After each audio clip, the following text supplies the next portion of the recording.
And he goes, look, man, like, I don't think you're going to be a pastor, but I think you're going to be a spiritual warrior because you've seen so much of the darkness that you can help bring people out of that.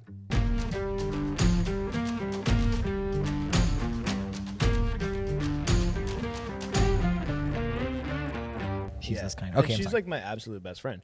So yes. I'm like, I told her yesterday, no, the day before, because we were kind of going through like how I deal emotionally.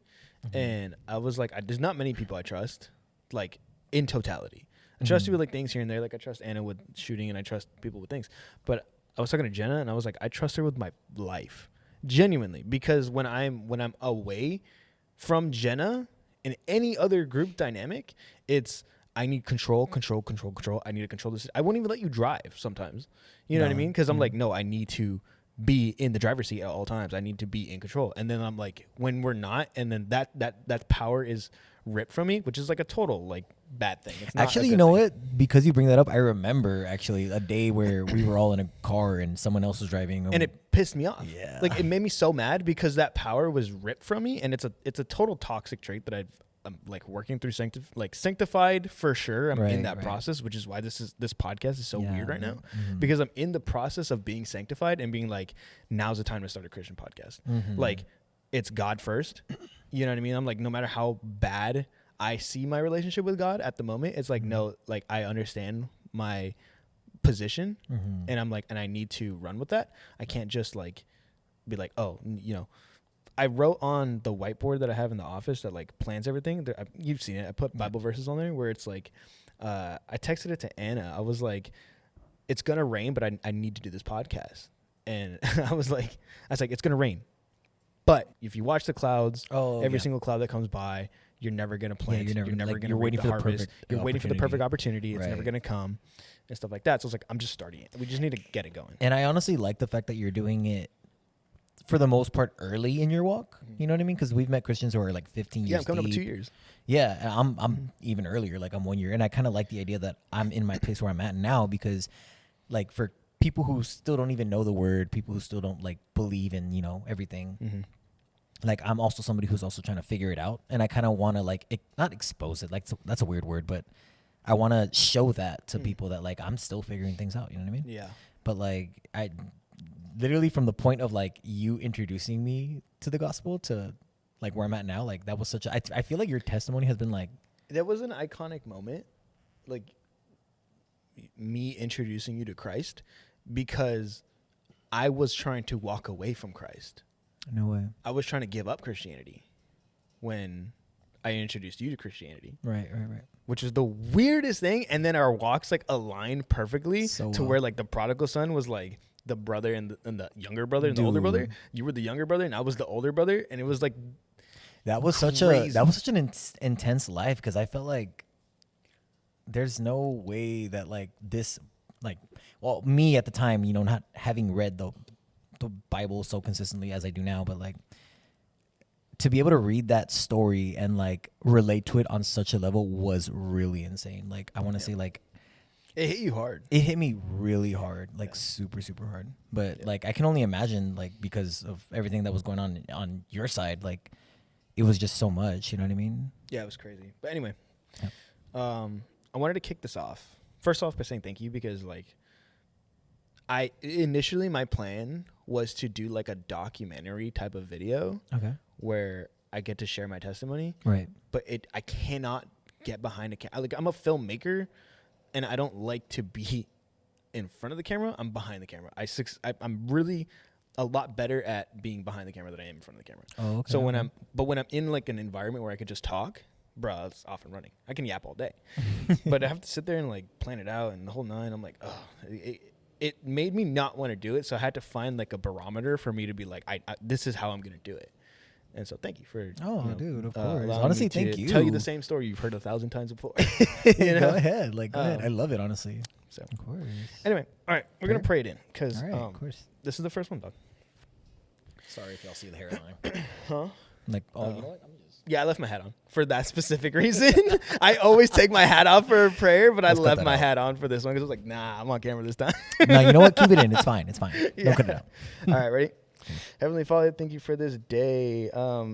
even though this podcast is going to drop in June, Lord, it's Christmas Day as we're shooting this, Father. So we thank you for this day and allowing us to spend time with family, Father. And thank you for this team that I have now, Lord. Lord, this is the entire podcast in itself. Everything I do now, this Spiritual Warriors company now, is essentially the 2 fish and 5 loaves. I remember being there at the beginning of my journey after I had just quit my job and laying out my one laptop, my one light, my one camera, and praying on the floor of my studio and saying, Lord, do whatever you want with this. And now we're here, and you've provided a team for me, Lord, and you've provided equipment for me, and you provided a way for me to get this testimony out and hopefully help other people, Lord. We pray that somebody hears this message and is renewed, Father God. We pray peace, an overwhelming sensation of peace for whoever is listening, and we invite you into this space, Holy Spirit. In your Son's name, Jesus Christ, I pray. In Jesus Christ, amen. So, how initially I thought about starting this podcast episode is my testimony, right? Because the cliche is like, new Christian podcaster, here we go, the testimony, right? Right. I mean, I think it's valid to like introduce yourself, basically. Yeah. And, you know, it's more so like, I just want to get that story out because it's a different story than the stories I've heard. Mm-hmm. I mean, nowadays, the internet with Christians coming out, I hear a lot more often. Right. But when I'm in a public setting, like a one-on-one setting over like the dinner table and with people who are not Christians, I tell them this testimony and they're like, bro, what? You know, right. I always think I'm a quack. Just saying it straight out the gate. I remember when you told me this story, I was definitely You weren't shocked. even around yet when this popped up. Yeah, You had just came around, I think, 2 months into my walk. 2 months? I think. Dude, so early. What are you talking about? It had to have been. Okay. No, it had to have been, for sure.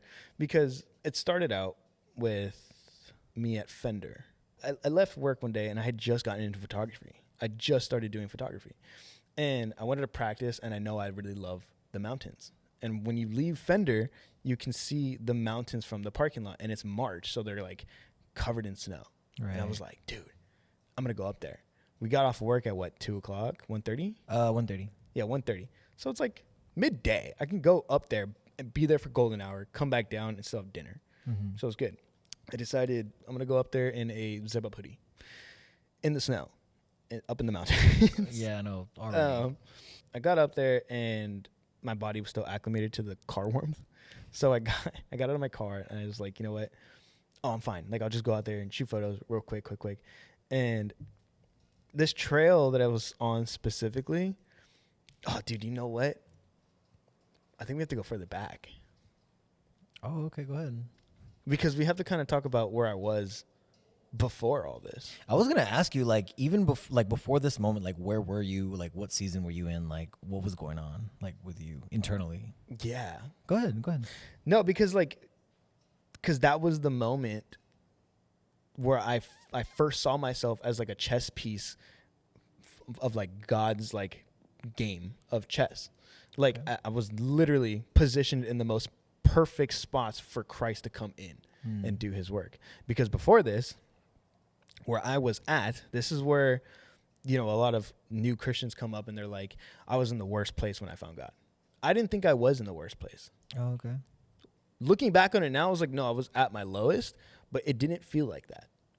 Cause me, I'm like, when I have like a problem, I'm like, cool, I got to fix it. How do we get to work? Like, how do I lock in and just keep moving forward? Right. I don't think about like problems like that. Okay. But looking back, I was like, no, I was at a really low spot because before that, I was a ghost hunter. Yeah, I remember this. Yeah, how did you let me go over that? No, so let's start over from the very beginning, and then I'll kick back into the mountains, right? Go for it. So before this, I had a company called Demonic Clothing Company. Yes. And we used to make T-shirts, and we were DJs, and then that evolved into ghost hunting because somebody challenged us saying, you guys call yourself demonic and you don't even ghost hunt? Like, doesn't even make sense. And I was like, challenge accepted, bro. Watch this. Like, and everything I do at an 11. So I'm like, you know what? I bought the equipment. I ended up renting out the presidential suite for the Mission Inn because the Mission Inn is like ranked number 8 most haunted places in the United States. No way. So I was like, bet, I'm here for it. Yeah. And I was so involved in like spirituality too because of like ex-girlfriends. You know, okay, they were so, like into the crystals, astrology, the astrology, right, the New tarot Age stuff. cards, and I was like, that's cool. Like I'm down. You know, like I was, working with the environment I was in, and so when that kind of took over everything I did, ghost hunting was so easy. Right. I was like, I'm already in it, and so we rented out the presidential. Well, I rented out the presidential suite for $900 for one night. No way. I bought all the equipment. I got like myself. I brought Jenna. I brought my current ex best friend at the time wasn't. He was my best friend. Right. And then one other dude that can like camera op for us. Nice. And that night really opened my eyes to the paranormal. Right. Because I've experienced things that I have on camera that I'm like, there is no explanation other than demonic presence. Dude, me personally, I have not had an experience. So like, Thank I God, love bro. hearing this. Like, go ahead, talk about it. It's no joke. Like, when you growing up, especially like Hispanic, they tell you like, don't do that. Yeah, You know? definitely. Like, don't play. They're with like, don't play with that. And spirits, then we never got an explanation. It was just don't do that. And I was like, but why? I was like, oh, he's not supposed to. I'm like, okay, let me find out from it. Let me go play with the fire. You know what I mean? Guy, yeah. Let me go get burned a couple of times and maybe I'll learn my lesson along the way. Right. But so we did the presidential suite, and then we ran out of there at 3 a.m. Ran out. We were gone because of what had happened. But that didn't stop me from pursuing that route. I kept doing it, and it went from the presidential suite in the Mission Inn to Figueroa Street, the Figueroa Hotel, to countless places. What was the moment that like you confirmed supernatural like The Mission Inn existence, like very beginning. And what was the feeling? What was the sensation after it was confirmed? Like, well, how do you even describe it? Because this is like a real thing with people who do play with the paranormal like this, where it's an enticing fear. It's an addiction. oh, okay. It's an addiction to that fear. Yeah. It's like people who like haunted houses. Right. You know you're going to get scared. So you go in it expecting an experience. You get scared and you're like, that was fun. I'll do it again. It's like riding a roller coaster. Okay. For like the first time. Yeah, like the thrill. You're Thrill. seeking the thrill. Yes, it's addicting. Right. But you don't know what you're playing with. Truly. You have no idea what you're playing with. Right. And I wish I can go into like super explicit details of what I've experienced. I mean, if you want to lightly touch it, I don't think it's not even that I can't. It's that there's so many experiences. Oh, okay. There's so many. Right. Like the Mission Inn, whatever spirit was there followed us from place to place to place, and it would torment us on a daily. And how we knew it was a specific spirit is that it gave itself a name and it gave itself like an identity of what it does. It told us all this, and we, when you pick it up on one piece of equipment and then the other piece of equipment also says the exact same thing, and then the third says the exact same thing, and then the fourth says the exact. It's like that's not coincidence anymore. There are no coincidences in this lifetime. There's not. It's either it's odd or is it God. That's what it is. Yeah. So that specific spirit followed us not to Figueroa but to Colorado State. It's Colorado State Bridge in Pasadena. That's a place. Even when I was ghost hunting, I said I will never do this again. I will never go back to this spot again. That's how bad the experience was? That's how bad the experience was. Yikes. Because whatever happened, like what happened there, it followed me home and it tormented me in my dreams. No way. To the extent of like it kept sending me to the exact same spot in my dream. Like I'm so traumatized from that place. And I was still addicted and I didn't stop. I kept going. I went to Colorado State Bridge to, I forgot where. There were so many places. It got so bad that to a certain point that I was like, you know what? I don't even care if anybody comes with me. I'm doing it by myself. So I flew to Ohio to just ghost hunt for 3 days by myself. Whoa. I don't think I remember this. Okay. Yeah. And it was kind of a dud spot for me, Oh, which was kind of like, okay, whatever. Yeah. Sometimes it's hit and miss. It's almost stupid how spirits operate like that, because it's like everywhere you go, there's demon activity. There's spiritual warfare everywhere you go. Mm-hmm. It doesn't matter if it's a grave or it's, wherever, your house. Like, it doesn't matter. There's spirits all around you at all times. That's how tarot cards work, right? because spirits are constantly listening to you. So if you go looking for answers, it's going to tell you what you want to hear, but it's never 100%. Only God knows the plans for you. So his is always 100%. Yeah. But anyway, back to the story. Sorry. So this whole company thing started taking off because we were DJs and we were ghost hunters, and that was a niche. And we were banking off of mental health. Banking, and what do you mean? Yeah, like because we were not okay mentally. Oh, I see. Because of many different reasons. Okay. But we were not okay mental health wise, and we knew other people were not okay mental health wise. So we thought we could sell that. Genuinely, we were dirtbags. Trying we were to profit. Scum of the earth. Like genuinely, it's like things that like Saul talks about, where he's like, Paul talks about, where he's like, out of all the sinners, I'm the worst. Mm-hmm. That's how I see myself. That's a real feeling, yeah. Because of how I've been. BC me still kind of haunts me in a way. Oh, yeah. I know there are there's no condemnation for those who are in Christ Jesus, but like that still haunts you. No, definitely. You know what I mean? Yeah. We were like, we could literally sell depression. Like that was what we were trying to do. It was like, because people would come to us and be like, oh, you guys are so strong for like talking about your mental health. It was like, okay, we didn't care. Right. And it was just like, we cared in a sense of like, yeah, I know, like pride.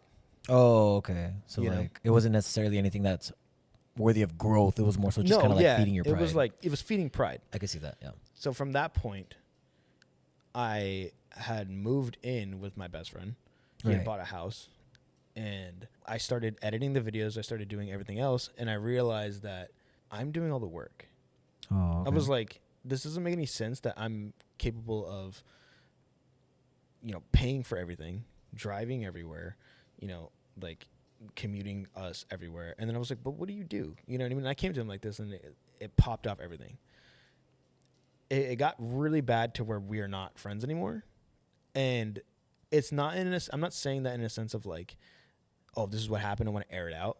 Dude, what's said and said, and what's done is done. Right. I've forgiven him for everything, and I've forgiven myself for everything, because I was not the best person either. And I've taken full responsibility for that. That's good. I've gone as far as trying to reach out and like make amends and apologize and say, hey, dude, like, I'm sorry if I wasn't. I texted him this. I was like, sorry if I wasn't a good friend. Found out I was blocked. I was like, okay, well, then, I can't do much past this point. I've tried. And some people just won't want to talk to you after that, which is fine. I don't need that from him. It's cool. It's said and done. I hold no bad blood. But that entire experience led to us splitting up. The company is now under wraps. Like we're done. Now I'm doing everything by myself entirely, and I was still trying to run the company. Yikes. And I was like, well, if I'm doing it by myself anyway, I might as well just start a new company. So I started to start a new one as a solo ghost hunter, and my buddy at the time, or my buddy who was supposed to be our business manager right before everything fell apart, he was the only one that was kind of there for me when everything did fall apart. And I was like, I don't know what to do. I don't know where to go. Right. And he's like, well, this is how you navigate this. And he was there every step of the way. So I'm really thankful to him because of so many different reasons. And he was there to help me ghost hunt. He was there to help me with business. He was there. He's a videographer. So he helped me with that. He was the one that taught me. He like took me under his wings for photography. And I was like, cool. I needed somebody like that. And Jenna too. Jenna was the same way. They were the only two people there for me. Everybody in my life ditched me. Everybody. There was nobody left. It was two people. That was it. And I was like, and I was the one that, took the entire hit. So I was like, okay, whatever. And I remember going to my buddy who, was the business manager for that. And I had, as soon as, Demonic broke up, I was like, I need to do this, this, this, and this. And I started like going to like planning. I need to-dos. And then one of those to-dos was to meet up with our business manager and be like, hey dude, like it's scary. Like, I don't know what I'm going to do. Yeah. It's a lot of weight to hold. It was a lot of weight. And so we scheduled a meeting for 3 days after that. I told him like, I need a plan. I need to do this. I need to do this. He's like, all right, we'll meet up. I was like, cool. And that third day I woke up and it was like, don't worry about it. Oh, okay. That's fine. Like, stress was gone. Like, don't worry about it. There's nothing to worry about. Let it fall. Okay. I don't even know what it was. I was just like, okay, cool. Like, I don't need this. And then that's when Fender came in. Fender was like right after this. So then we'll kick back into the Fender story of like, you know, I left work, the mountains, photography, all this stuff. Met you there, yeah. And I was deep, bro. I was deep into ghost hunting. Spirituality was like my everyday life. And every day I was being tormented by spirits in my home, in the car, at work, everywhere, bro. There was no escape. There was no rest. It was, dude, when you experience things in your sleep and then you wake up and realize you're still being tormented, like I've been physically touched by spirits that, like, by things that were not in the room that my eyes could see. That's scary. I'll get into more details, you know, later, you know, as I tell more stories about like my actual experiences. Okay. But for right now, I really just want to get into like God's testimony. Okay. Yeah. So I'm up in the mountains, and this trail that I'm on, freezing my butt in, is 5 minutes from the Bracken Manor. Okay. And the Bracken Manor is a haunted place in Crestline. This is where I'm at. I'm in Crestline. Yeah.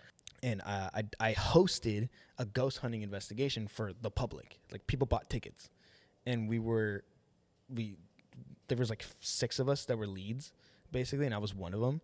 And that specific spirit from the Mission Inn followed us from that location and 2 other ones, and it followed me to that place. And it followed me, and it scared the crap out of me so badly that I was like, I'm done with this. Mm-hmm. Like, it really kickstarted, like, I can't do this anymore. And how I know is that it liked to use my slang. And your slang? Yeah. So, okay, so like your words, like you use day to day. Yeah, like things that you wouldn't hear like on a radio. You know, like if you're using an SB7, it's basically like a radio that just scans through frequencies, and it's like. Oh, okay, yeah. And then like you would hear a voice come through, and then like you would ask it a question, and if it responds, and you have like a conversation, then you know you're talking to a spirit, right? That's how that works. Nothing spoke to me on there specifically, but it's spoken to me in the past through that specific device, telling us like, I've been following you since 2020. I'm the reason you're depressed. I'm the reason you want to kill yourself. I'm sorry, but like, no, I mean, hey, you know like, what I mean? But like that's the things like that, yeah. like it would torment us on a daily. Yeah. And then how we knew it was this specific spirit is that it would use our slang over the radio. Nobody on the radio was saying goobers. Like, you goobers. Honestly, you are the first person. I'm the only person I know that, that uses that word. I'm like, oh, you gooberhead. You know, like, literally never heard that before you. And the radio would say that. And it's like, nobody on the radio saying that. And then it would say E-Tech, which was my nickname. Yeah. Nobody on the radio saying E-Tech. Like, it would say, like, it would call out people in our lives. Like, oh, so-and-so, I wish you were here. Who are watching us on live streams. Yeah, I know. It's very vague stories that I'm telling. There's just countless. No, I kind of feel like I'm getting more details. Like, I feel like I haven't heard before, honestly. Yeah, I don't think I really opened up to you about like specific events. You've given me the vague, like. Yeah, I tend to do that because it's like, it's a shame thing, honestly. Oh, okay. Like, when you talk about things you've messed up in your past, your BC era, you feel a sense of shame. Like, dude, like, but you got to give yourself grace and be like, I didn't know any better. Forgive them, Father, for they don't know what they're doing. Right. You know, it's like that. But the sense of shame of like, dude, I was so stupid. Like, why was I getting burned over and over and over and letting myself get burned over and over and over? But how I got involved in the testimony part of this, I'm up the mountains, I'm taking photos, and I'm freezing my ass off. Like, I'm freezing. I was up there for 15 minutes. It was so cold. It was like 40 degrees. Terrible. Jeez. And I was like, I'm going to go I needed shelter. Genuinely. I was like, I'm going to die out here. Jeez. I knew my car was like right there, but I thought I was going to die up in the mountain. I don't know why. And Crestline's like a very populated place. Like, you're not going to die out there. And I remembered the spot that I had ghost hunted in previously called the Bracken Manor. So the Bracken Manor is it's a home from the 1920s. It's a mansion from the 1920s that was owned by the mob. So if you ever heard of the mobster Bugsy Siegel, that's the dude. I think he owned what is now the Laugh Factory in LA. Okay. I don't know too much, but okay. Yeah, I think that's the mobster that owned that spot. But he owned a mansion in Crestline. So they would go up there, they would party, and they would drink illegally because of prohibition. Right, in the 20s. But they would do illegal activities like adult content and stuff like that. And so they would, bring women up there. They would gamble up there. And then when the cops would pull up, they have like these like hatches built in to where they can just drop a bottle and like it'll go straight to the basement, and that basement is accessible, so you can see old broken Prohibition bottles. It was actually really cool. So fast forward a little bit, I'm freezing, and I'm like, I'm gonna go to this Bracken Manor because it's about 5 minutes from where I'm at. Right. Oh, sick. I easily go there, and I'm like, hey, I go knocking on the door, and the property manager comes out, and he's pissed because like I'm just showing up with a camera. Right. You know what I mean? And he sees it. It's literally on my bag, you know, and it's like right next to me. And I kind of had it that way, so he wasn't like threatened by me. So I was like, yeah, I'm just a kid with a camera, you know? And so he opens the door and he's all aggressive. He's like, what? What do you want? And I was like, oh, nothing, man. Like, I'm just here. Like, I was here recently. You know, I did a ghost hunting investigation. He's like, who are you? And I was like, my name's Josh, you know? And then I name dropped like the host of that ghost hunting event that hired me to do it. And he's like, who are you with? And I was like, so-and-so. And he goes, all right, yeah, come on in. And I was like, okay, cool. So I was like, and then he starts giving me like a tour of the entire building. How does it look? How does it look like, by the way? I have footage of it. Okay. It's hard to describe, but like when you walk in, there's like a front desk. Okay. Like it looks like a really small hotel. All right. Like a really tiny hotel. Oh, okay. But it's a mansion. Yeah. It's a really big house, but a small hotel. Okay, no, yeah, that makes sense. You know what I mean? I'll show you footage on it, but what was the vibe you got though? Like creepy, old. It's old. Okay. It's like an old home. He starts giving me a tour of the place, and I wasn't gonna stop him, you know, because I was like, all right, yeah, like I've been there. I just told him I was there, but he starts being like, oh yeah, this is the room where, you know, and I was like, yeah, dude, I've already talked to the demons here. Like I know what this place is about, you know, and so we had gone room for room, and how the Bracken Manor is like the layout of the place is it has 2 staircases. They basically, how do we describe this? You can go up each floor on both sides of the staircase and just do a big loop on each floor. They're all built like that. So if I walk up one staircase, I can go through the hall and back down the other staircase and be on the first floor. It's just a big loop. It's the weirdest building. And so he takes me up the first floor, and he's like, yo, this is like where, you know, the twos would be, and, you know, there's a window here so people can watch, like, da-da-da. And it's crazy. That's so insane, like, that idea. Yeah, no, different time. Yeah. And so he takes me to the second floor, and there's another guy up there. And that dude looks like Santa Claus. Dude, no way.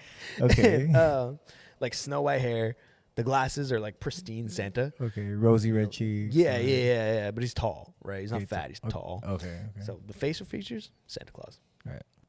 The property manager, when both of them were in the room, I was like, oh, so like you believe in like, you know, the spirits and stuff like that? And the property manager was like, no. You know, like, none of that's real. He's like, nah, all fake. Da-da-da. I'm here all the time. I see nothing. And I'm like, all right, cool, whatever. The second guy, though, Santa Claus, he's like, yep, all of it. 100% real. No way. And I'm like, okay, cool. I want to talk to that guy, you know, because I'm like, forget the first guy. He's lame. I don't want to talk to this dude. And I was so deep into paranormal stuff, so I was like, all right, let me chat it up with this dude. Maybe he knows something. Right. And so he started talking to me about like crazy topics, right? He's like, yeah, no, I've seen like this 7-foot shadow figure staring at me from the top of the staircase, and all kinds of crazy activity in this place. He's like, I hear people all the time, people walking up and down the place, and I'm the only one here. He's like, there's a fallen angel here. Like, no way he said that. Kill me. Yeah. He's like, it's the craziest things, bro. This guy's, he was saying things in a sense of like that made sense, but also he would start off making sense and then just go off the rails to where I'm like, this dude's so tinfoil hat. I don't know what to say. And then go right back to normal. It was the weirdest thing. It was a weird cycle. And so, we go first floor, second floor, third floor, and then back down. And then we're in the lobby and we're chatting, and, we start swapping gore stories about, our paranormal experiences. And the first guy, he's a property manager there, but he's also worked like renovations for some other places. And he's like, maybe that could have been something that I saw, blah, blah, blah. He's like, but, you could write any of that off, right? The second guy, he was telling me that he's ex-military. And his job in the military was to get kids out of child trafficking rings. And he was telling me how, like, the occult is involved in this kind of stuff. And, there's sacrificial stuff, and whatnot. And just really negative, really. This is Santa Claus, right? This is Santa Claus, okay. Yeah. Wow. And, and I say Santa Claus because that dude was, like, very private. Like, he's like, they will come after me. Oh, okay. He's like, they've tried. Oh, okay. Yeah. And he's an older dude. So it's like, who's trying to kill you, bro? You know, like, and so. Okay, keep going. After a while, we're having a conversation for a cool minute. Right. The property manager goes back upstairs because I guess they're turning over their place because they're going to rent it out again. And they got to clean it up and whatever. Mm-hmm. And there's beds in every single room, so they're making it look nice. And so now it's just me and Santa Claus. And we start talking about the craziest stuff. He starts talking about like how like the leveling system or like the ranking system of how like demons to from the devil to demons to like the devil's sons and Oh, okay. And like this guy's knowledge was just off the rails. And I was like, I'm taking what he's saying like to heart, but I'm also taking it to like with a grain of salt. Like I'm like taking it in, but I'm like, okay, but like, yeah, all right. Yeah, you're not full blown Christian. I'm not fully convinced by what he's saying, yeah. but I'm listening. Right? I'm like, okay, that makes sense. And then he would go off the rails and tinfoil hat it again. You know? Okay. So I'm listening to him talk, and we're talking for a solid 2 hours. And, you know, the property manager ends up coming back down, and he's like, all right, dude, like, I'm going to dip. Just make sure you lock up. And, you know, my wife's got, you know, food cooking. Are you going to come over for dinner? And he's like, yeah. And they just start having casual conversation. Right. So he leaves. And now me and this dude are the only ones in the building. We took a lap on every single floor into every single room. So I'm fully aware that we are the only two people in this building. And so we're talking about the craziest topics. And he's like, there's companies that support the occult and they're doing this and that. And, you know, the military is making this. And, you know, he just starts talking. But before any of that topic comes up, he's like, you know, what I'm about to tell you, if you want to hear it, I'm letting you know they will come after you. And I'm like, who? You know? I'm like, okay. And he's like, do you want me to tell you what it's about? And I was like, yeah, big red button. Let me press that and tell me everything. And so he just starts talking about everything under the sun that, again, starts to make sense and then doesn't make sense. Yeah. Like it reels you in and then it's like, okay, hold on. Yeah. And I'm like, bro, what? You know, like, what are you talking about? After that, we were talking for maybe like 3 more hours. Like at this point, it's like 7:30, 8 o'clock at night. Oh, geez. And so it's dark. And we've been talking for so long. And at the time, after I was like ghost hunting and doing all this stuff, you know, I had experienced something at the Bracken Manor that made me want to quit ghost hunting. And I was like, you know what? I don't want to do this anymore. But this is what I do. Right? This is my purpose. This is what I do. And I don't want to do it anymore because of so many different reasons. But one of them was like, I'm so tired of telling the exact same stories over and over and over again. Because it was always the same conversation. Oh, you're a ghost hunter? I was like, yeah. It's like, oh, what's the scariest thing you've seen? Or are ghosts real? And I'm just like, oh my goodness. You know, like tell me. Oh, you know, okay. It felt like we're on repeat. It was on repeat. Right. I was like, I'm a broken record all the time. Yes, I'm tormented by demons every single day, bro. And it's a new conversation with everybody that I come across. And it was so often that I would meet new people with like certain people. Like they would introduce me. And I'd be like, oh, hey, I'm Josh. Or at the time, it was E-Tech, right? I was like, oh, I'm E-Tech. And they're like, oh, you're the ghost hunter. Like, it was so common. And I was like, bro. And I knew it. Like, instantly, I was like, yeah. You know, like, I was so tired of telling people about it. And, you know, I experienced what I experienced. And I was like, dude, I can't do this anymore. But this is what I do. This is the only thing I'm good at, is what I was really thinking at the time. So then I didn't tell anybody for, like, a solid month and a half. That I was like, how do I get out of this? I don't want to do this anymore. This is not what I want for my life. Right. And I told nobody. You know, at this time, not many people were involved in my life because of the fall after demonic stuff. Yeah. So not many people knew what was going on in my regular mental health, but I knew I didn't want to do ghost hunting anymore. And I thought to myself mid-conversation with this guy, he's talking to me, but I'm not listening. I'm thinking to myself. I'm like, bro. Yeah, okay, look, I talk about this stuff, tarot cards, crystals, demons, New Age, every day. Yeah. But I'm thinking this, but if you start talking to me about God, start talking about Jesus, maybe I'll listen to it a little bit. Well, maybe I'll listen a little bit better. Wait, that thought was in your head yeah. in that moment, okay. And as I finished that thought, maybe 5 seconds went by, and it was like he shifted his entire everything. He went from the ranking system of Satan to but yeah, ever since I've been Christian, like, my walk with God has been like, da da da da. And I was like, yo, can this dude also read my mind? Because I was like, this guy's crazy. Like, pass me tinfoil hat, please. And so he starts talking to me about Jesus. Okay.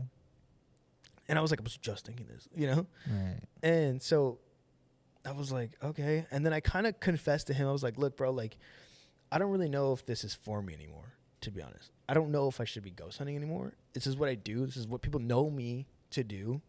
What do I do? And he was like, well, it sounds like you have a calling in your life, Maybe you should, consider Christianity and, this and this. And I was like, yeah, all right. And then we just shifted back to like regular conversation. Right. And we talked for like another hour and a half. And dude, I'm there until like 9 o'clock at night. I was about to say, geez, like I was there all day. And what had happened was, as soon as we start talking about God and Jesus, bro, I hear from upstairs like, and I'm like, who's what? whistling, bro? No like, way. I'm like, and I would hear talking. I'm like, who's talking upstairs? And I would tell him, I was like, dude, who's up there, bro? And he was like, nobody. And I was like, you don't hear people? And he goes, yeah, you're still in a haunted building. Like, sure, like that. Mind you. He's like, that's normal. I was like, that's not normal. Way, like, I've experienced so much, but like to hear people talking, I was like, bro, that's not okay. And you would hear footsteps walking around. And I was like, bro, what? This is so crazy to me because I still have yet to, and thank God, like I have yet to experience like such a tangible, experience. And so he just kicks right back into regular conversation, right? I've like disregarded it entirely. Or no, let me go back. He didn't. What he did freaked me out because I've done it, but never to that extent. He told me like, oh yeah, this is still like a haunted building. And then he turned around to face the staircase and like walked away from me and just hey, y'all know what that means? Get out. Like start yelling at the room. And I was like, yo, what the, And I was like, and then we kick back into regular. I immediately would have been like, I need to go. Like, dude, no, I was like this dude's because Santa's freaking me out right now. Too, because as ghost hunters, that's what you're supposed to do. Like, assert your dominance. Don't be afraid of nothing. Okay. But that's not how that works. Biblically, it says that there were religious leaders who knew Paul and who he would talk about Jesus. So they would try to cast out demons and using Paul's name instead of Jesus' name, and the demon jumped them.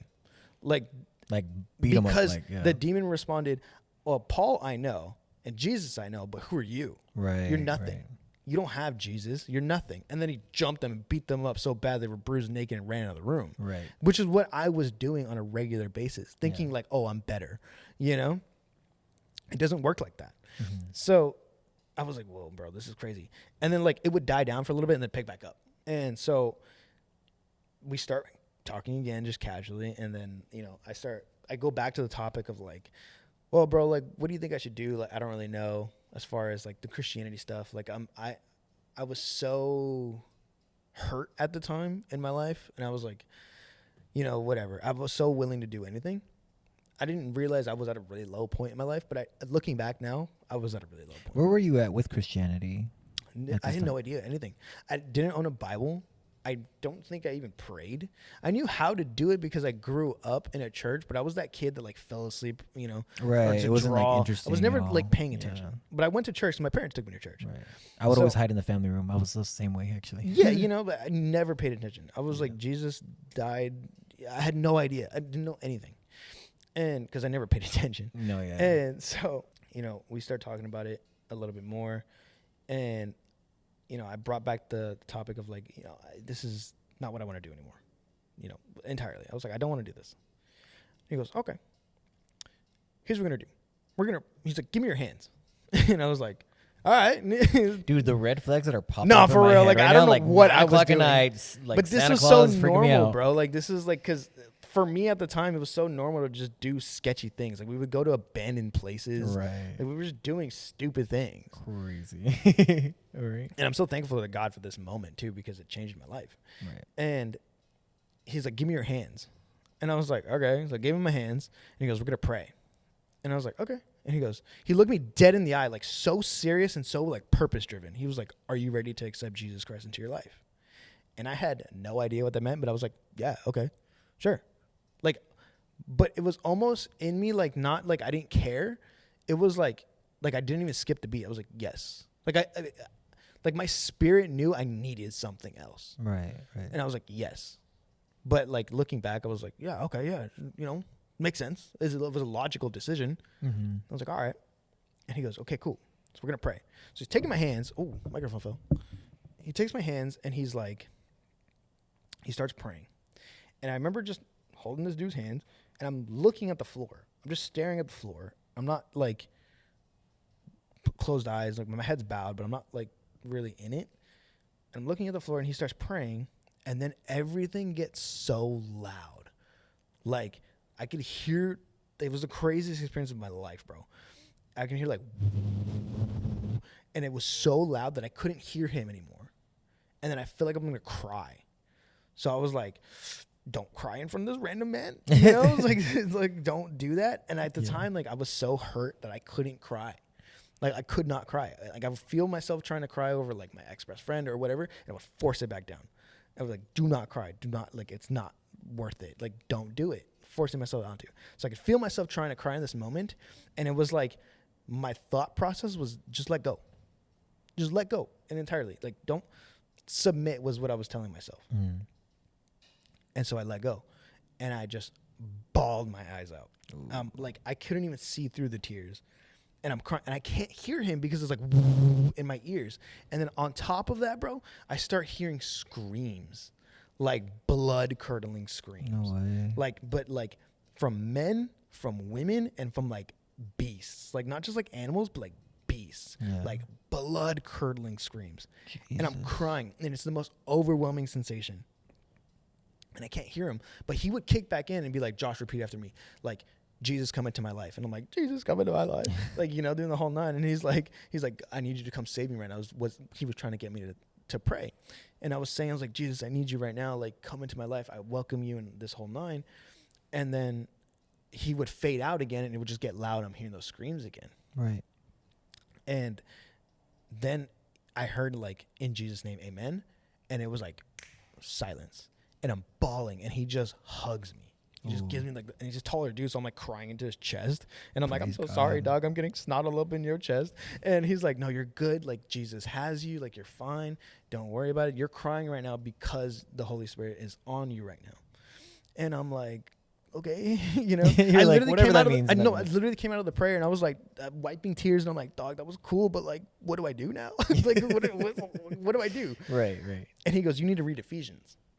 He's like, you got to read Ephesians chapter 5, I think, where it's the armor of God. The armor? Okay. And then he recites it, like, entirely. Yeah. And I'm like, you could have made all that up. Like, genuinely, I was like, I don't believe I'm not even going to lie to you. If somebody recites an entire Bible chapter to me, I'm like, okay, dude. Like, dude, you like, know? Okay, let me look it up real quick. Yeah. No, yeah. But I didn't own a Bible. I've never opened one, and I didn't know anything about it. So I was like, okay, you could have like, it could have been right, yeah. But he goes, look, man, like, I don't think you're going to be a pastor, but I think you're going to be a spiritual warrior. And he goes, because you've seen so much of the darkness and so much of that demonic stuff that you can help bring people out of that. Right.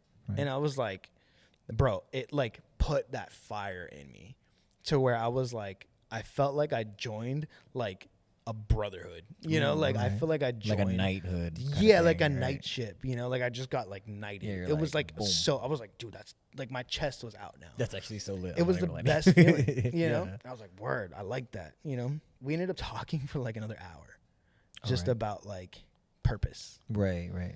And I was like, okay, cool. Like I feel like I was on a path. Like I got set on a path. Like go run, you know.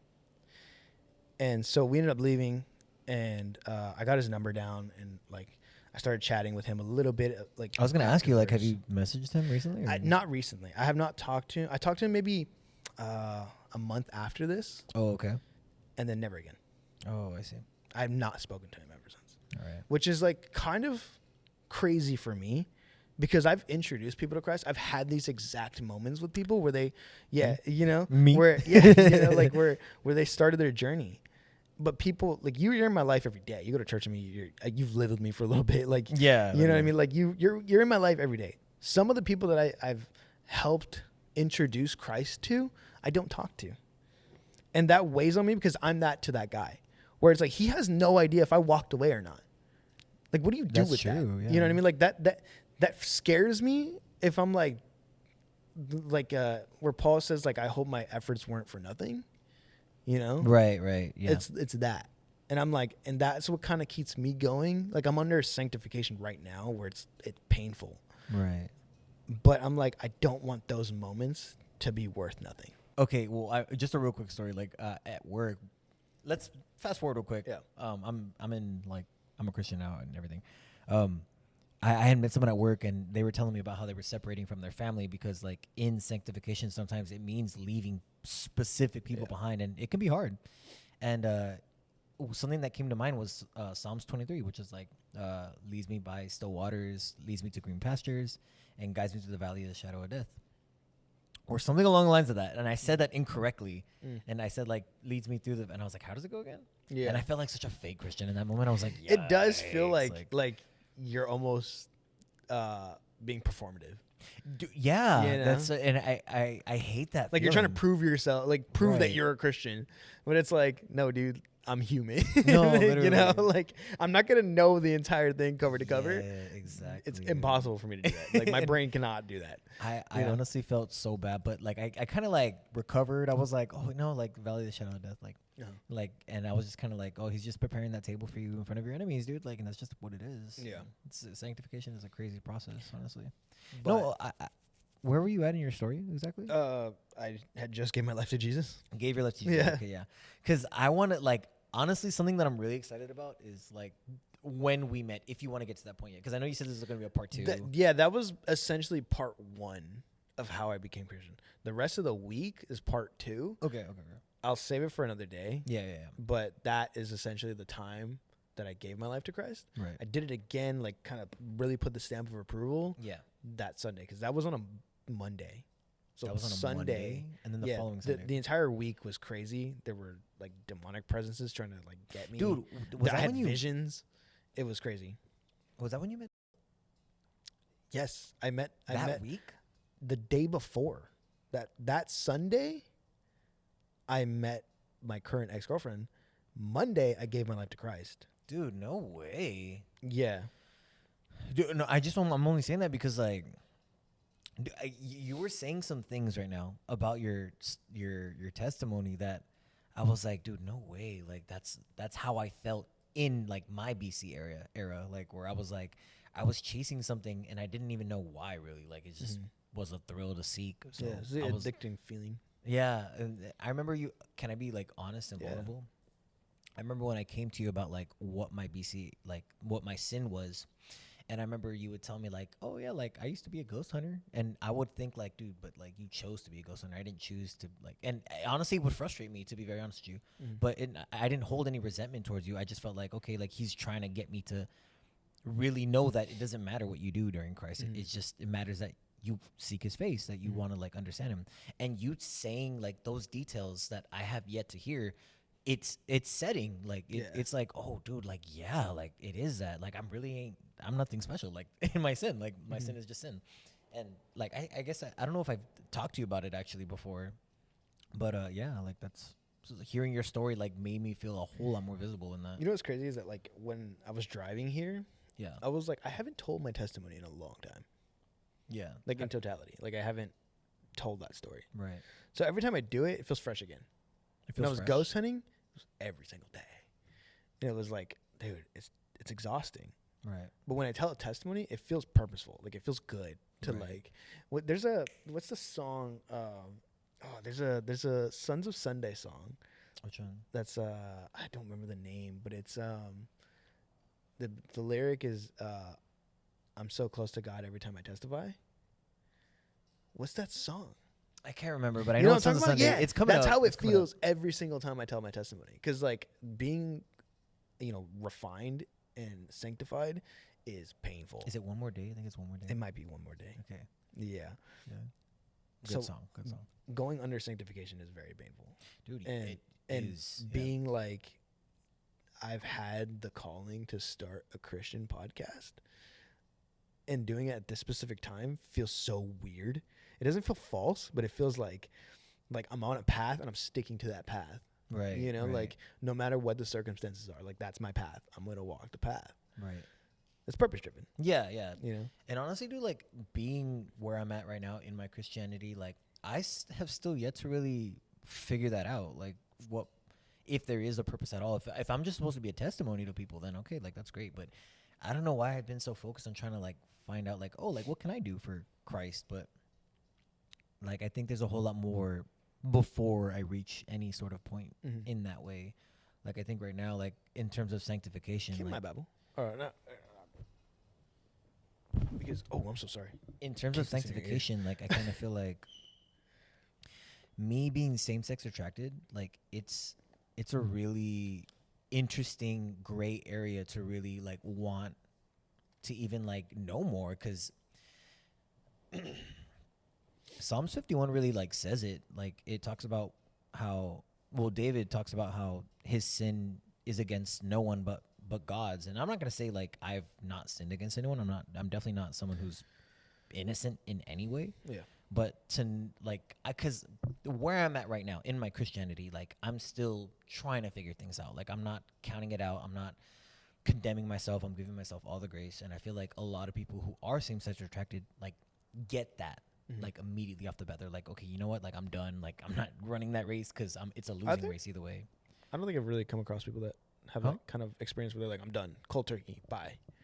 I'm sorry? Like you said, what was your point? That like people who are same-sex attracted have that like, yeah, that like click or like I'm done. Yeah. But I don't really hear that often.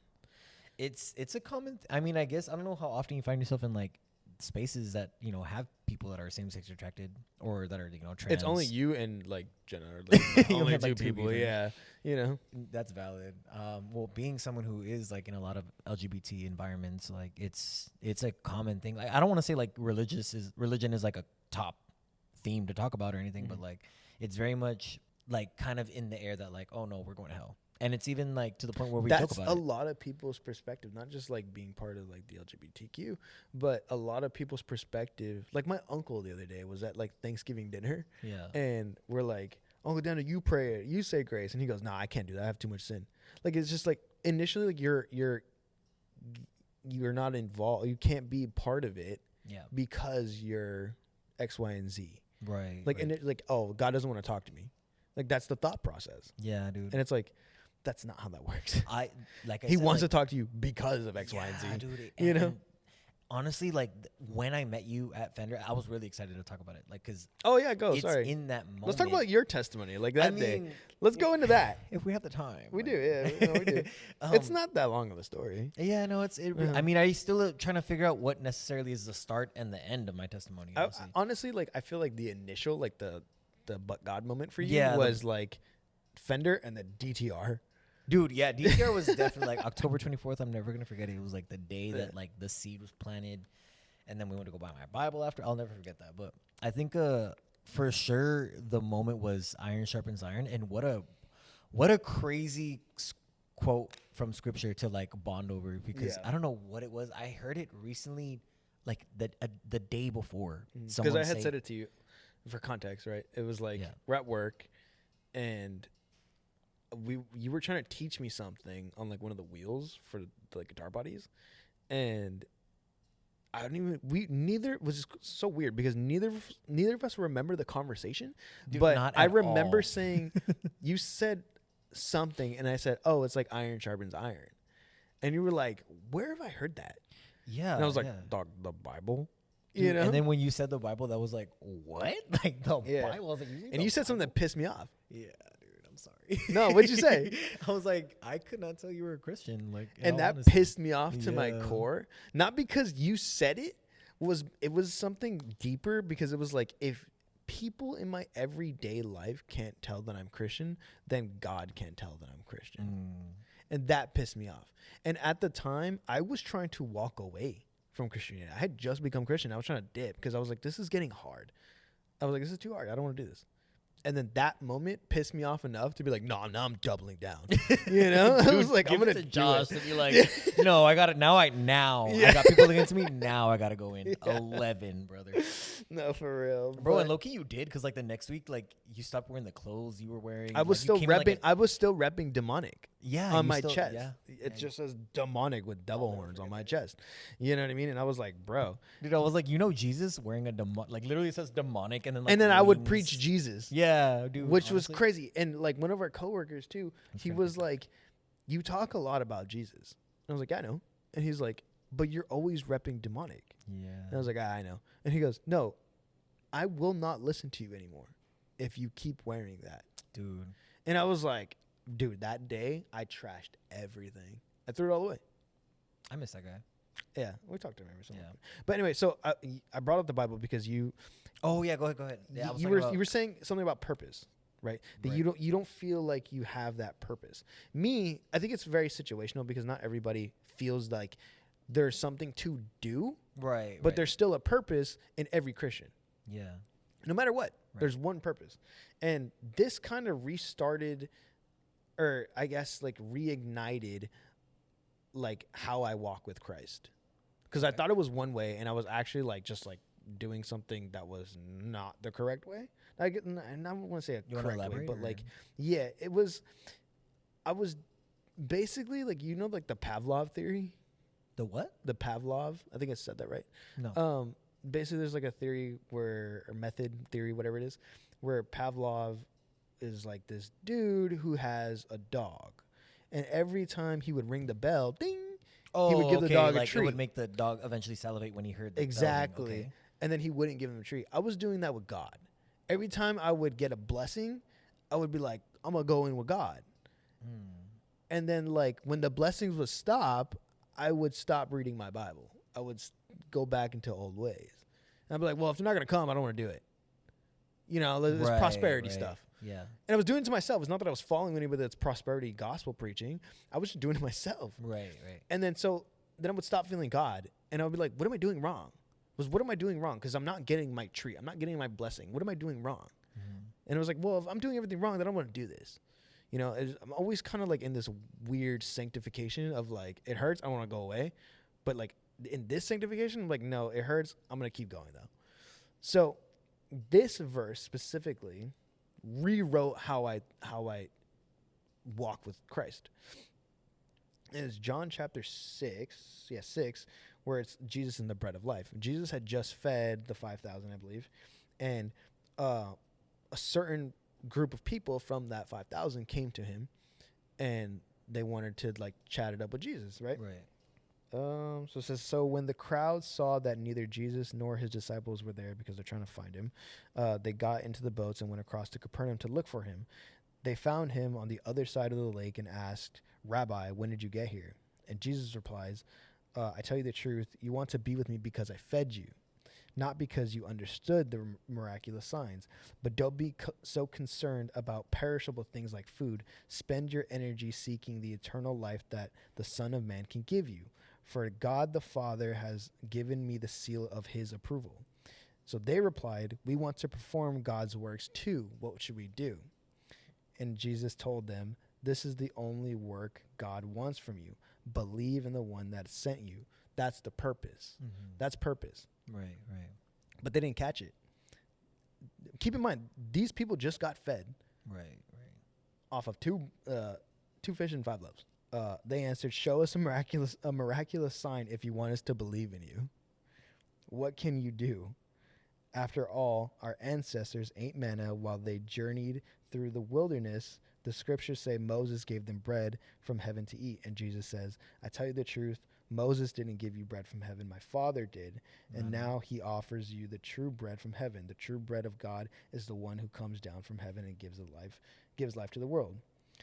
Praise God. So, I mean, went right over their head, right? You just got fed off of 2 loaves or 2 fish and 5 loaves, bro.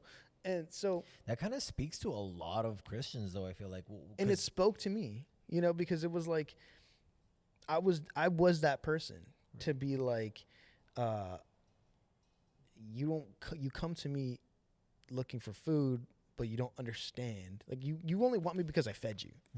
You know what I mean? And I've been in that relationship before too, where they only want. Oh, I'm so sorry, Hannah. I keep kicking this. I've been in that relationship where they're like, they only want you because of what you can offer. Yeah. And it's an ugly feeling. It's nasty. Right. And so I realized I was doing that to Jesus. Right. I was only there when I was getting a blessing. Right. It's like, what happens when the blessings stop? Are you still going to follow? You know? Right. And I had to rewire that way of thinking. Yeah. But the purpose is, you know, because we're on the topic of purpose, and not purpose isn't always let me get behind a camera, right? Purpose is literally just Jesus told them this is the only works of God wants from you is just to believe in the one that He sent. It's just to believe in Jesus. That's the purpose, right? I think even Job, just to kind of like rewind a little bit, like Job says himself, like, should we only accept the good from God and not the bad? I forget where in Job it says it, but he's talking to his wife. Yeah, it's like right his when wife everything starts to literally curse him already. So I mean, I get you, just because like also starting out as a Christian, like I honestly had no idea what to expect. I didn't when either. I was receiving the went gifts, so blind. Yeah, when I was receiving like the blessings, I was just like, oh, he's. If I can sound as, I don't want to say worldly, I mean, but yeah, worldly. I was very like, oh, he's real. Like, you know, like I knew like there was like some higher power. And at the time I was kind of like lingering where you were at in New Age stuff, which is like tarot, like crystals. Dude, I didn't even realize a friend of mine had given me, I think it was like 6 like crystals and like in a little bag. And I had it in my glove department like this entire time. And I want to say like maybe like a couple months ago, I saw it and I felt so bad because like it was a gift, but I threw them away just because like it was against like who I believe. But anyway, like off topic. What were they? Tarot cards? They were like crystals. It was like tiger eye. I just went through the same thing with Melanie. Like she had crystals from like her grandparents. Yeah. I was like, bro. Yeah. You know, and it's not so much. I really don't know where I stand with crystals, because people say it's from the earth and stuff like that. And I'm like, I don't know. I think where I'm at right now, I could be wrong. I think it's the intentionality behind it. Okay.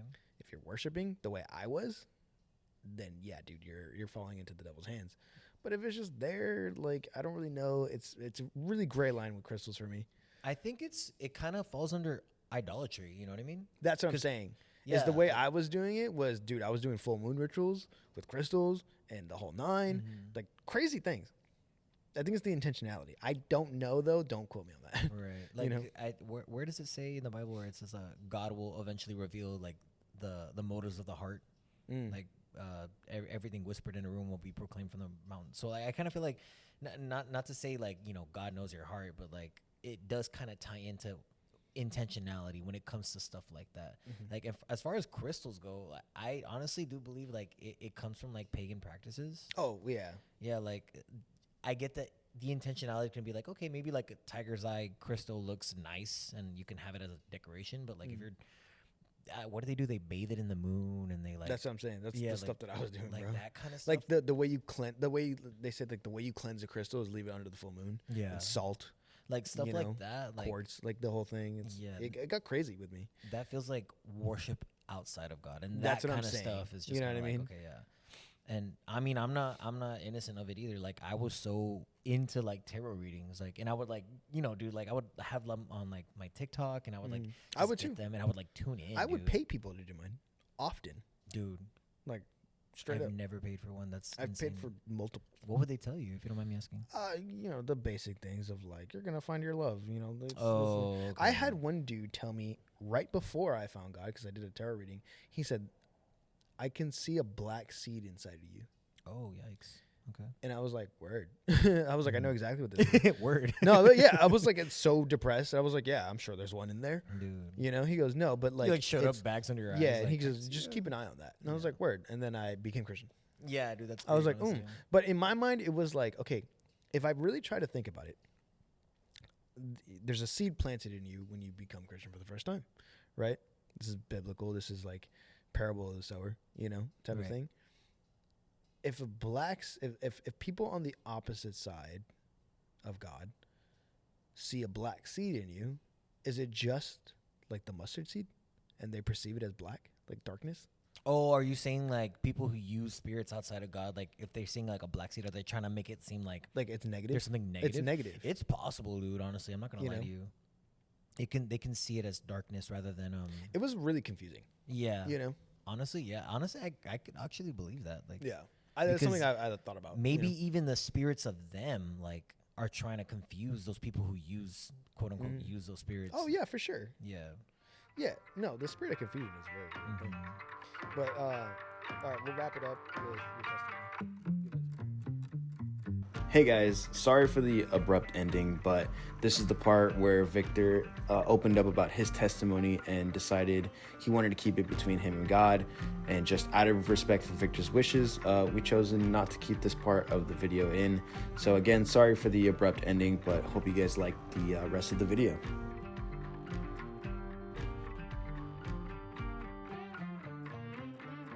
Alrighty guys, thank you so much for watching this episode of Bibles and Bonfires. If you like what you saw and you feel like it resonated with you in any way, please like and subscribe and leave a review as it helps the podcast grow. If you want to go a step further, there's support links down below in the description. And with that being said, we'll see you in the next one.